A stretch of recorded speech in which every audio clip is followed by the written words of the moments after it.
ආයුබෝවන් ඔයාලා හැමෝම මම පිළිගන්නවා අරෝරා කියන YouTube channel එකට මගේ ජීවිතය වෙනස් කරපු කොරියානු ගමන ගැන කතා කරන්න තමයි ඇත්තටම මේ channel එක මං හදලා තියෙන්නේ.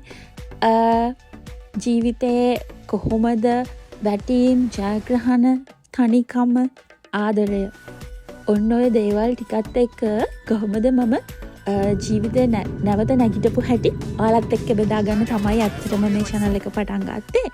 සමහරක් විට මගේ කතාව අහලා කොරියාවට ඉන්න කාට හරි මේකෙන් තමන්ගේ හීනය වෙනුවෙන් අත්හරින්න නැතුව කොහොමද ඉස්සරහට යන්නේ කියලා එයා මොනවාම හරි දෙයක් මගේ කතාවෙන් අරගෙන ඉස්සරහට යනවා නම් ඒක තමයි මගේ ලොකුම සතුට වෙන්නේ.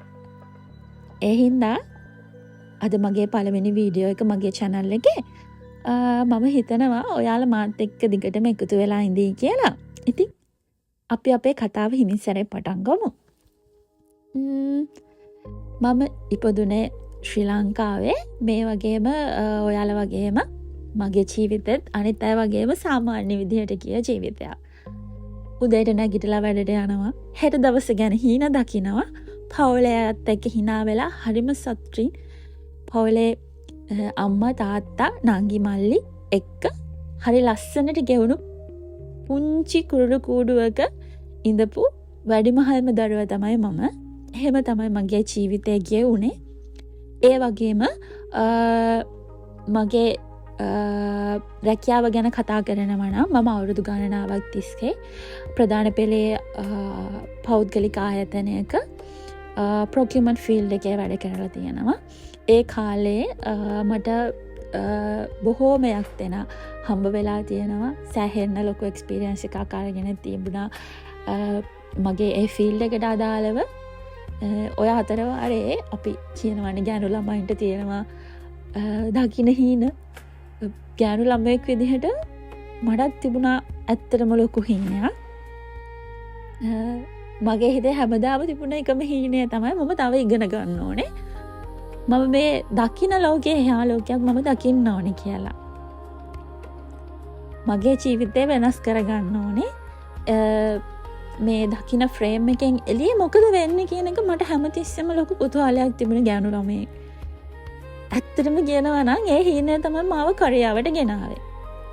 ඉතින් ඔහොම ගිහිල්ලා ඔය දේවල් එක්ක එදිනදා ජීවිතේ ගත වෙලා යනකොට මට හම්බ වෙනවා කොරියාවට අධ්‍යාපන කටයුතු හදාරන්න එන්න පුළුවන් කියලා.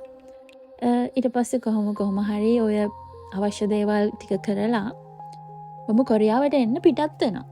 දැන් මේ ඉන්නේ කොරියාවට එන දවසේ. එයාපෝට් එකේදී මගේ පවුලේ අය හරිම දුකෙන් මමත් හරිම දුකෙන් ඉඳපු අවස්ථාවක්. මං හිතන්නේ ඒ දැනෙන වේදනාව වචන වලින් කියන්නවත් අකුරු කරන්නවත් පුළුවන් වේදනාවක් නෙමේ. මට තේරෙන්නේ නැහැ ඒක කොහොමද කියන්නේ කියලා. හරිම අමාරුවෙන් අපි ඉතින් එයාපෝට් එකෙන් ඇතුළට එනවා. කරන්න දෙයක් නැතිකමට මම hina වෙලා ඉඳියට මොකද මගේ අම්මා තාත්තා අඬන එක නතර කරන්න බැරි වෙනවා. මම අඬන්න පටන් ගත්තා. ඒ නිසා මම hina වෙලා එයාපෝට් එක ඇතුළට ඇවිල්ලා ඇත්තටම ඇතුළට ආවට පස්සේ මම ගොඩක් බය වෙලා හිටියේ. පළවෙනි වතාවට මගේ රට මගේ පවුල මගේ කම්ෆර්ටබල් සෝන් එකෙන් එළියට නේද මම යන්නේ කියලා. හැමෝම දාලා තනියම රටක් වෙනුවෙන් රටක් එළියට යනවා කියන්නේ ළමෙක් විදිහට හරි අමාරු වැඩ. ප්ලේන් එකේ ඉඳගෙන මම හිතුවේ මගේ ජීවිතය අදින් පස්සේ කොහොම වෙයිද කියන එක විතරමයි. ඊට පස්සේ කොහොම හරි ෆ්ලයිට් එකේ අඬන එක නතර කරගෙන නතර කරාම කියලා කියන්න බෑ. කඳුළු එන එක කොහොම හරි තදව කරගෙන ඉඳලා මම ඉතින් මගේ ගමන ආවා. මගේ රටින් එළියට ඇවිල්ලා කොරියාව කියන රටට ඇවිත් පය තිබ්බට පස්සේ ඇත්තටම හැම දේම අලුත්. ලොකු බිල්ඩින්ග්ස්, ලොකු ට්‍රේන් ස්ටේෂන්, මිනිස්සු හරි වේගෙන් එහෙට මෙහෙට දුවනවා. මට හරිම නුපුරුදු අත්දැකීමක් වුණා ඒ මිනිස්සුන්ගේ තියෙන කාර්යක්ෂමතාවය, ඒ මිනිස්සු හෙට මෙහෙට දුවන විදිහ මට දැනුනේ මම පොඩි ලෝකයක ඉඳලා විශාල ලෝකයකට එකපාර ඇවිත් වගේ. හැබැයි මෙතනදී තව දෙයක් කියන්න ඕනේ. කොරියාව ලස්සන වුණාට ජීවත් වෙන එක පෞද්ගලිකව මට නම් ලේසි වුණේ නැහැ. ඒකට හේතුව තමයි භාෂාව. භාෂාව තමයි මගේ ලොකුම සතුර වුණේ. රෙස්ටුරන්ට් එකකට ගියත්, බස් එකකට නැග්ගත්, බැංක් එකකට ගියත්, හොස්පිටල් එකකට ගියත් හැම තැනම මම අලුත් කෙනෙක්. Google Translate එකයි Papago app එකයි තමයි මගේ හොඳම යාළුවෝ වුණේ. ඊට පස්සේ කාලයත් එක්ක මට තේරුණා මේ රටේ කල්චර් එකත් ගොඩක් වෙනස්. මිනිස්සු කාලය ගොඩාක් අගය කරනවා. වැඩ කරන විදිහ වෙනස්, රෙස්පෙක්ට් කරන විදිහ වෙනස්. මුලින් ඒකට හුරු වෙන්න ගොඩාක් අමාරු වුණා. ඒත් ටිකෙන් ටික මම ඒ ජීවිතයට හුරු වුණා. හැබැයි මේ හැම දෙයකටම වඩා මට අමාරුනේ තනිකම. පවුලක් එකට ජීවත් වෙලා එක පාට මිනිස්සෙක් තනි වුණාම ඒ තනිකම හරිම අමාරුයි. ඒත් එක්ක මට හෝම් සික් හැදෙනවා. මං ඒකත් එක්ක සෑහෙන්න අරගලයක යදෙනවා. මොකද මම රෑට රූම් එකට ආවම මට දැනෙන තනිකම කියා ගන්න බැරි තනිකම. ගෙදර අම්බලට කතා කරාට මට ගෙදර යන්නමයි හිතෙන්නේ. අනිත් එක අම්මගේ කෑම නැහැ, කතා කරන්න කෙනෙක් නැහැ, තාත්තගේ හිනාව නැහැ, නංගි මල්ලිගේ එහෙට මෙහෙට දුවන සද්ද ඇහෙන්නේ. සමහර දවස්වල රැලි වෙනකම්ම මම නිදි නැතුව අඬලා තියෙනවා.